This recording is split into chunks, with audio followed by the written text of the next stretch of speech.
శంకరన్న, మీకు తెలంగాణ ప్రజలందరి తరఫున నివాళులు.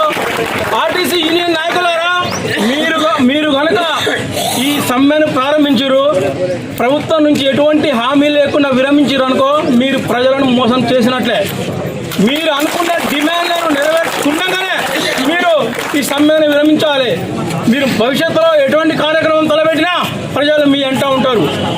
ప్రజలారా, సమస్యలను పరిష్కరించడం కోసం ఓన్లీ సోషల్ మీడియాలోనో, పేపర్లలోనో, టీవీ డిబేట్లలోనో మాట్లాడడం కాదు, ప్రత్యక్షంగా రోడ్ల మీదకి రావాల్సిన సమయం వచ్చింది.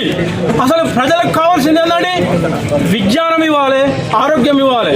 ప్రభుత్వాలు ఇస్తున్నాయా? ప్రజలకు ఏం కావాలి?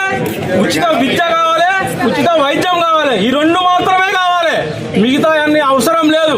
అంటే నేను ఇక్కడ కులాల గురించి మాట్లాడట్లే, మతాల గురించి మాట్లాడట్లే, కుల రిజర్వేషన్ల గురించి కూడా మాట్లాడట్లే.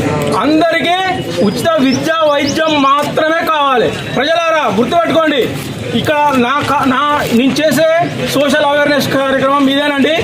ఇటువంటి వేదికల మీద మాట్లాడితే ప్రజల్లోకి ఇంకా మరింత విస్తృతంగా వెళ్తుందని నేను వాళ్ళకి ప్రత్యేకంగా ఇక్కడికి వచ్చాను. మా సొంత గ్రామం మహిబాద్ జిల్లా కేశంద్రం మండలం నారాయణపురం గ్రామం.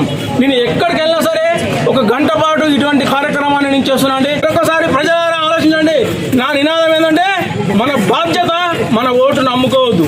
మన డిమాండ్ అందరికీ ఉచిత విద్య వైద్యం మాత్రమే కావాలి. మిగతా ఇతర ఉచిత అనవసర పథకాలు, అలవెన్సులు సామాన్యులతో సహా ప్రజాప్రతినిధులు కూడా రద్దు కావాలండి. ఇక్కడ ఉన్నారండి ప్రజాప్రతినిధులు,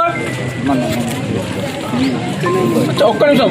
ఇది సందర్భం కాదు, కానీ ప్రజలకు తెలవాలి. ఒక ఎంపీ, ఒక ఎమ్మెల్యే ఒక్కసారి ప్రజాప్రతినిధులు అయితే అతనికి ఎన్ని అలవెన్సులు వస్తాయి?